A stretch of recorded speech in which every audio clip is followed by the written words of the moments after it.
นี่เอาไก่ใช่ไหมเบิ่งโยหันเนี่ยมักอยู่บอกพี่น้องเลยเนาะ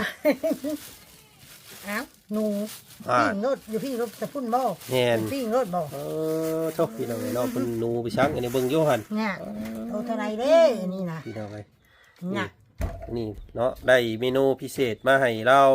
เฮ็ดชูกินพี่น้องเลยมื้อนี้ก็เห็นแล้วบ่จังว่านี่แล้วพี่น้องเลยกระทั่งนั้นโอ้ผัดจูดอันก่อไผ่เฮ็ด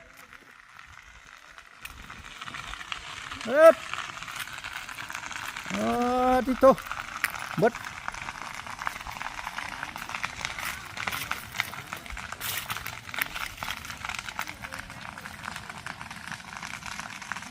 เฮ้ยไปจุดไผ่ไหม้บ่แล้วหัน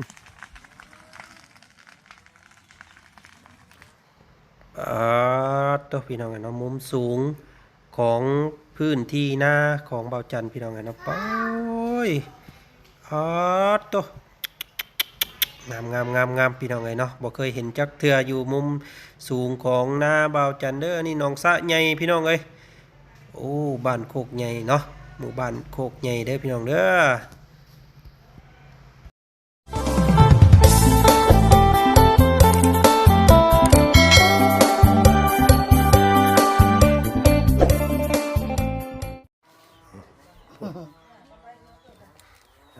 พี่น้องเนาะตัดภาพลงมาตั้งที่กาดขมุกขมุมกับ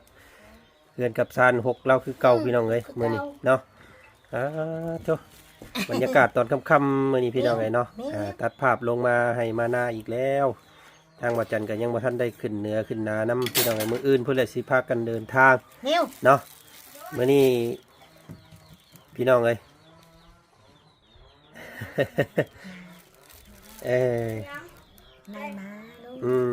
อาเป็นยังพี่น้องเอาสักท้ายสบายดีสบายดีสบายดีพ่อแม่พี่น้องมัดสุขุสุคนเนาะเฮ็ดไปสั่งอยู่จักเมียนเสือเมียนแพร่มีลมมาพวกมันชิว่าบอกพายุกี่นี่แม่นฝนมาฮอดแต่นะแต่ท่ำพี่น้องมาบ้านเฮาบัดแห่งกุนคือเก่ามื้อนี้เนาะเกือบคิดว่าโอ้ฝนบ้านเฮาตกอีกแล้วว่ะพี่น้องบ่มีฝนอยู่พี่ลมซื่อลมไหนลมคำพายุเข้ามานี่ข่อยว่ายันไปวัดเฮือนเจ้านี่แม่นไปเด้แป้นเติดแล้วแหละนี่เก็บน้ำประทานนี้ไว้เก็บซอยนี่นิ้วว่ะเป็นถ้วยเป็นหม้อเป็นแหกพี่น้องเนาะไผ่ตุ่มแปลว่าเพิ่นป้าไว้ซื่อๆซ้อมเบิ่งนี่คำว่าพายุลมคือสมัยตอนเอากุ้งไม้กลยันเบิดได้เบิดทองทิ้งก็มีนั่นชื่อว่าพี่ช้างตัวนี้มีหม่องอยู่พี่น้องเนาะมีประช้างกินแรงบริยังบ่มีหยังยังบ่มีหยังอันจำที่จันเจ้าให้อันเด็กที่จันเจ้านี่นะเว้นนี่นะพอได้อันหมายปีไว้เนาะเว้น1เข้าได้บ่ยังเต็มติ๊บอยู่เข้ากะ1แล้วเด้อ1โดดน่ะยังได้อยู่นี่อุ่นเข้าเอาจานนี้กะมาขอกินน้ำได้นี่พี่น้องเนาะมื้อนี้มีของมาฝากมื้อนี้พี่น้องนี่ก่อนนี่เอาไก่ใช่ไหมเบิ่งโยหันเนี่ยมักอยู่บอกพี่น้องเนาะอ้าวหนูพี่รถอยู่พี่รถจะพุ่นบ่แน่นพี่รถบ่โชคพี่น้องเนาะเป็นหนูไปช้างอันนี้เบิ่งโยหันเอาให้ป้าให้ลุงเบิ่งแน่หนูใหญ่บ่หนูใหญ่ได้เนาะเอาขึ้นมาบดชองมึงโยหันนี่โตเท่าไรเด้นี่นะพี่น้องนี่เนาะได้เมนูพิเศษมาให้เราเฮ็ดชูกินพี่น้องมื้อนี้ก็เห็นแล้วบ่จังว่านี่แล้วพี่น้องเฮ็ดนี่ได้ฉันจะไปขี้ม่อนบ่เฮ็ดเป็นอยู่บ่เป็นนะผักยำเขาให้มุนน่ะกับอ้อยน้ำปลาเด็กใส่แล้วกับก้อยเนาะตัวได้อันเมนูของป้ามื้อนี้พี่น้องมาฝากเพิ่นเนาะเอาไว้ก่อนเนาะเถอะเพิ่นชุบเนี่ยเนาะเหมือนย่างอีกเพิ่นอันนี้เพิ่นย่างไว้สำราซื่อๆก้อยสู้กินแน่ลาบบ่ลาบเอาคางพอลาบแล้วก็ผักลาบลาบหนูแม่นเนาะลาบใส่มะกอกลาบใส่มะกอกเฮ็ดเป็นอยู่บ่เป็นเอาเดี๋ยวสิท่าเอาเลยได้ซั่นนี่พี่น้องเนาะลงมือเด้อเฮ็ดเป็นหมดโอ้มีผักอันวงผักหวานเนาะต้มจำน้ำเนาะว้าวอยู่ว้าวมีอัน น้องเชอไปตลาดบ่ได้บอกให้ซื้อปลานิ่นมาแกงใส่ผักหวานเว้ายาพร้อมหั่นได้นี่ ซื้ออยู่ตลาดแรงนี่แหละพี่น้ ใส่ องเอ้ย ใส่มะขามตัวว่าได้แม่น้องนิ้วว่าเว้ยไปแกงใส่ผักหวานนั่นมันขาวปลาเพิ่นน่ะสิขาวมีช้างตัวอะไร มี เก็บ แต่ กันนั่นแล้วว่ะ ตุแม่เพิ่นลองเฮ็ดสุกินก่อนพี่น้องเอ้ยเนาะผักบัวหอมบ่ได้ซื้อมาได้ นี่อยู่ พอได้อยู่เนาะ เขาได้อยู่ เออ เขาได้อยู่ บรรยากาศตอนค่ำๆแดดอ่อนๆพี่น้องมื้อนี้บ่มีแสงแดดเลยมื้อนี้ครึ้มหมดมื้อนี้เนาะ ตอนเที่ยงหั่น เด็ดตอนเที่ยงเด็ดพากันนั่งนอนนั่นกับหมอกับน้องนิ้ว ธรรมดาอยู่ดินฟ้าอากาศปีนี้ธรรมดาอยู่พี่น้องเอ้ย ได้คำได้นึงเพราะว่าเสียงเงินล่มบากอีกหึงมากหยาดน้อยนึงผลนะหยาดน้อย เอาซะเนาะมีแต่ให้ตู้แม่เพิ่นเฮ็ดสุกินก่อนมึงไปหาเบิ่งบรรยากาศหัวสวนก่อนพี่น้องเอ้ยเนาะยามแรงๆแบบนี้สิเป็นจังไดเนาะอากาศดีอยู่บ่พี่น้องเอ้ยเนาะติดตามเบิ่ง คือผ้าคือผมมันคือได้เจ้านั่นก็เสียงเก้เสียงชะไนนี่เจ้าหังอุกเขาแล้วเจ้า เสียงนั่นรถเสียงล่างไทยให้ชนะอีกแล้วนี่เนาะ เสียงให้ไทยหน้าเล่นนี่ ยังบ่ทันได้กินอยู่ข้าวกะพี่น้องเอ้ยหนูควัดเบิดน้ำเฮือนเหิงก็ได้ ก้อนติ ยังหาเจ้าของหาจะกินกระสอบเดียวนี่แหละเนาะสิเฮ็ดหน้าอีกเลยสิเอาไว้ใช้ข้าวนี่ จักแล้วขายออกน้ำพอได้เงินซื้อมันเห็ดนา เนาะ ไว้ เฮ็ด กิน ข้าว หน่อยๆ เฮ็ดข้าวเนาะเฮ็ดหน้าขายข้าวซื้อน้ำมัน ซื้อน้ำมัน เพื่อไปซื้อน้ำมันเนาะมาเฮ็ดหน้าขายข้าวซื้อน้ำมันมาเฮ็ดหน้าเนาะมีแต่ประมาณนั้น ผมจะน้ำมันนั่นแหละ ซื้อน้ำมันไปเติมน้ำมันแล้วก็เฮ็ดหน้าใส่ขายข้าว ขายข้าว ไปซื้อน้ำมันขายข้าวมาเฮ็ดหน้าอีก เฮ็ดนาอีก อันนั้นกินกับบ่ได้เป็นไรดอกกินกะ ทำลายคนก็กินได้ทำน้อยคนก็กินบ่ได้ เอาสิเนาะโอเคให้เพิ่นเฮ็ดชูกินสำหรับพี่น้องเอ้ยเนาะเอาแซ่บๆเด้อ เด้อน้องนิ้ว เฮ็ดแซ่บเดี๋ยวสิลองนำพี่น้องเอ้ยเนาะซอยหัวพักบัวพักเอียงใช่แซ่บได้นี่พี่น้องเอ้ยเนาะ แซ่บแหละ เอาโอเคเสร็จเนาะลาก่อน สบาย สบายดี โอ้อยู่ดีมีแห้งพี่น้องเอ้ยเนาะ แห้ง เออ สุขภาพแข็งแรงได้กินเนี่ย ป้าลุงเห็นมื้อนั้นพากันไปเที่ยวไทยเพิ่นว่าพี่น้องเอ้ยเนาะมาเด้อว่าซั่นมาอีกเดี๋ยวจะไปลาบได้เราว่าพี่น้องเอ้ยเราบ่ได้ลาบเนาะยังให้พาไปอีกอยู่นี่เราว่าพี่น้องเอ้ย ได้ก็ไปอีกแล้วไปไม่ตั้งใจคักว่ะ ได้ก็บอกขึ้นแล้วตัวเดือนบัดนี้ จะขึ้นบันไดลิฟต์เอาบัดนี้เนาะ ตัวดิบตัวรับพุ่นแล้วบัดนี้ กินกันละบอกกินอันปินนั่นอยากวิน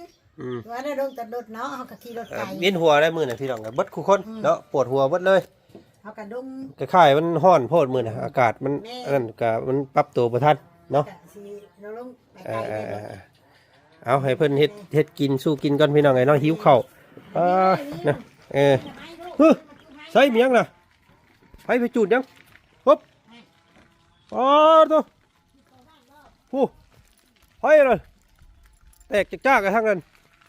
โอ้พจุดก่อไผ่เฮ็ด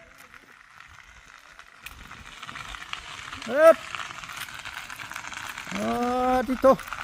เบิด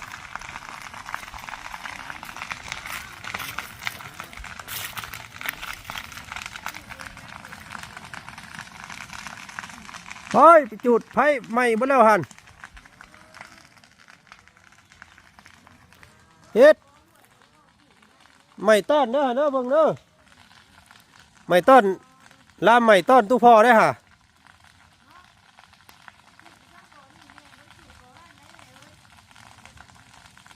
มันลามได้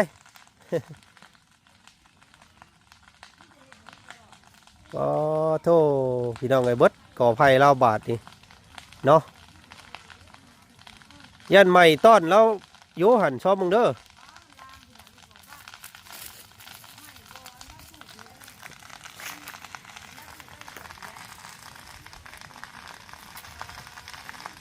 เฮ็ดพี่น้องเอ้ยเนาะลูกบอบว่าบาทนี่เบิดระวังเด้อมันลามมาปิวมาใส่อันนี้เด้อต่ออันกองเพื่องเด้อแล้วกันบาทนี่ก่อไผ่เบิดเติดแถวนั้นเนาะพี่น้องเนาะโอ้โตยำแดงซ้ำพี่น้องเอ้ยเนาะ จูดอินก่อไผ่ยามแรงมันก็ซ้ำวาแล้วพี่น้องเอ้ย ลุกแตกจาก โอ้โหนี่บรรยากาศตอนค่ำๆเด้อพี่น้องเด้อเนาะแดดฮ้อนๆตอนนั้นว่าแรงเนาะลงมาอัปเดตให้หน้าตากาพี่น้องไงเนาะงอกควายโอ้ใหม่หมดแล้วเรียบร้อยบาทนี่อึ๊บ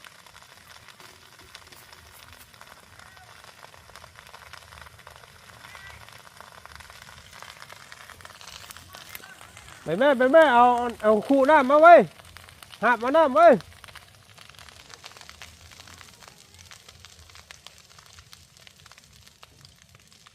เอาคู่น้ำมา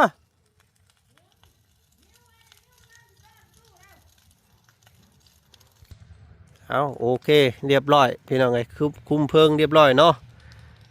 ญาติแต่มันลามใส่ต้อนแล้วเท่านั้นแหละว่าฉันซะตัว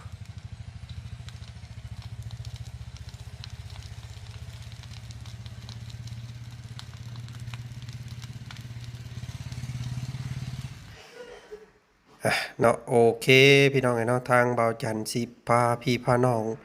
บินขึ้นเบิ้งมุมสูงดินให้ดินหน้าของเบาจันทร์ครั้งแรกพี่น้องเนาะบ่เคยบินขึ้นเบิ้งจักเทื่อปาตัวพี่น้องไอ้เนาะต้นไม้ต้นตอกบอกเลยว่าสวยงดงามพี่น้องไงปูบ่เคยเห็นได้นี่เนาะหากระเปิดเบิ้งครั้งแรกพี่น้องไงโอ้บินขึ้นสูงบ่ได้เนาะยังบ่ได้ตั้งค่าให้สูงพี่น้องเอ้ยได้แต่ซ้ำนี่ตัวหลังคาเฮือนซานอันนี้น้องชะใหญ่ประจำหมู่บ้านเนี่ยนี่พี่น้องไงนี่เนาะโอ้เนาะอันเนี้ยพื้นที่เกี้ยงๆนี่แมนทางทงนาเด้อพี่น้องเธอเนาะอันนี้แม่นหนองสะหรือว่าสะน้ำประจำหมู่บ้านพี่น้องเลยเนาะเฮือนซานบ้านซองโอ้พี่น้องเลยนี่คักลายเนาะบินได้บ่ดนพี่น้องเลยเนาะประมาณ2 นาทีแบตเตอรี่เบิดพี่น้องเลยบ่ได้สากไว้โอ้ยตายเนาะเบิ่งส้มพอข่าวๆซ้ำนี้ก่อนพี่น้องเลยเนาะก็ต้องโดนบินลงเองบาดนี้พี่น้องเลยต้องได้เมื่อสากแบตใหม่ก่อนเนาะโอกาสหน้าพาใหม่สิพาพี่พาน้องบินขึ้นมาเบิ่งใหม่อีกเด้อเนาะมื้อนี้มาเบิ่งซ้ำนี้ก่อนพี่น้องเลยนี่กับผู้นกเอ็นเนาะบินเซินเส้นเกือบตำโดนพี่น้องมันบ่หมู่มันพี่น้องเนาะป้านี่ก็ต้นอันว่าหมักตาลพี่น้องเอ้ยนี่เนาะโอ้ยลงเองเราพี่น้องเอ้ย เอากันหน้าพ่อไม่พ่อกันไม่พี่น้องเอ้ย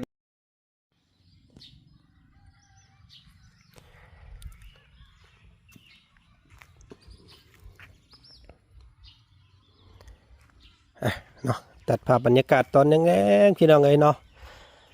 เบิ่งส้มบรรยากาศทุ่งไร่ทุ่งนาเนาะนี่แหละพี่น้องหน้าตีนบ้านเนาะอยู่เสียงยอดเสียงแซวๆเนี่ยก็เป็นโรงเรียนเด้อพี่น้องเด้อเนาะเป็นโรงเรียนประจำบ้านโคกเนาะสมัยว่าจันเข้าโรงเรียนก็แม่นย่างไปนี่พี่น้องเอ้ยเนาะอยู่ใกล้บ้านใกล้โรงเรียนเนาะเมื่อก่อนก็สิเป็น6 เครือแถวนี้พี่น้องเอ้ยเนาะนี่เมื่อก่อนก็เถียงนาอยู่นี้เนาะพี่น้องเนาะอันนี้ก็ทางน้องเพิ่นเนาะสร้างครอบครัวได้ก็ได้เฮ็ดเฮือนหลังนี้ขึ้นมาพี่น้องแต่ก่อนได้เป็นเถียงนาอยู่นี่เนาะพี่อันนี้ก็มีตู้ทวดเพิ่นบอกว่าเมื่อก่อนนั้นสิเป็นนั้นว่าสวนผักอยู่นี่ว่าซั่นพี่น้องเพิ่นฮกผักหมักพริกหมักพายแล้วก็มีต้นหมักกันขามว่าซั่นเพิ่นปลูกตามมันว่าคันนานพักเนาะแล้วก็มันใหญ่บาดที่นี่พี่น้องเอ้ยเนาะเติบโตเป็นต้นสู่ลูกสู่หลานสู่กินพี่น้องเอ้ยเนาะเกิดมาก็เห็นรถต้นมะขามต้นนี้ว่าซั่นซะตั้งแต่สมัยมีตู้ทวดยังน้อยเนาะพี่น้องโอ้พี่น้องเอ้ยเนาะกะเบิ่งส้มบรรยากาศทุ่งไร่ทุ่งนานี่แหละนี่ก็เป็นต้นตาลประหารใจพี่น้องเอ้ยเนาะ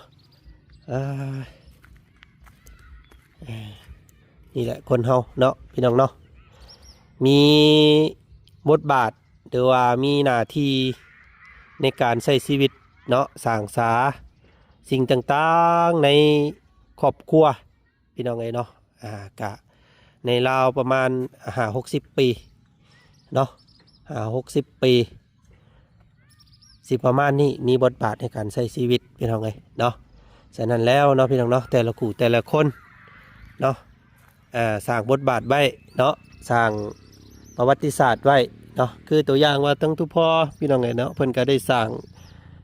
นี่แหละเนาะเครื่องปลูกของพังสร้างหัวสร้างแค่แห่งนี้ไว้สร้างประวัติศาสตร์ไว้พี่น้องเนาะกะต้นไม้ต้นตอกเนาะของงัวขอกควายเนาะพื้นให้พื้นหน้าต้นตอกหมักไม้หมักตอกน้ำมันนี่แหละพี่น้องเนาะเป็นต้นของตู้พ่อตู้แม่ทวดเพิ่นได้สร้างไว้ให้เบิ่งต่างหน้าพี่น้องเนาะมีแต่ลูกรุ่นหลานบัดที่นี่สืบทอดต่อไปเนาะทางรุ่นของบ่อจันนี่ก็สิมีเวลาอยู่ก็แค่60-70เนาะก็มาอายุยืนก็70-80 ปีว่าสันซาก็สิอยู่ในราวๆนี่แหละว่าสันซาพี่น้องเนาะมีบทบาทในการสร้างสา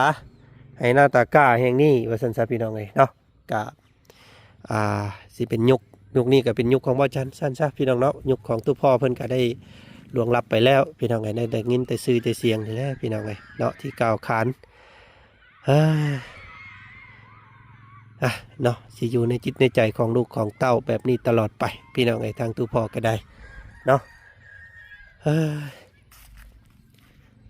อย่างไรก็แล้วแต่พี่น้องเนาะพื้นที่แห่งหน้าแห่งนี้เนาะกะเบิดรุ่นของบ่อจันก็สิเป็นรุ่นของน้องเชอร์เนาะน้องสุดินดาพี่น้องซื้อเขาของความมุ่งเฮียนของเพิ่นเนาะนี่แหละพื้นให้พื้นหน้าสร้างสาพัฒนาต่อไปพี่น้องเนาะยุคต่อยุคเนาะคนเฮากะแค่ยืมร่างเนาะกายอันเสาะใสเนาะนับมือนับวันกะสิได้เหี่ยวเสาดวงรับไปตามกาลเวลาไปซ้ำพี่น้องเนาะอย่างไรก็ได้แต่พี่น้องเนาะขอให้มีความสุข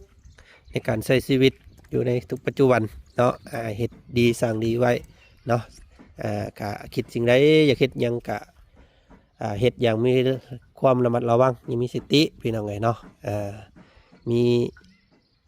วาจาที่ดีว่าสันซะเนาะ1วาจาดี2กระทำดีคิดดีพี่น้องเนาะสิ่งดีๆก็สิตามมาว่าสันซะพี่น้องเนาะเอาจังไรก็ขอเป็นกำลังใจบัดทุกคนพี่น้องเนาะเป็นจังใด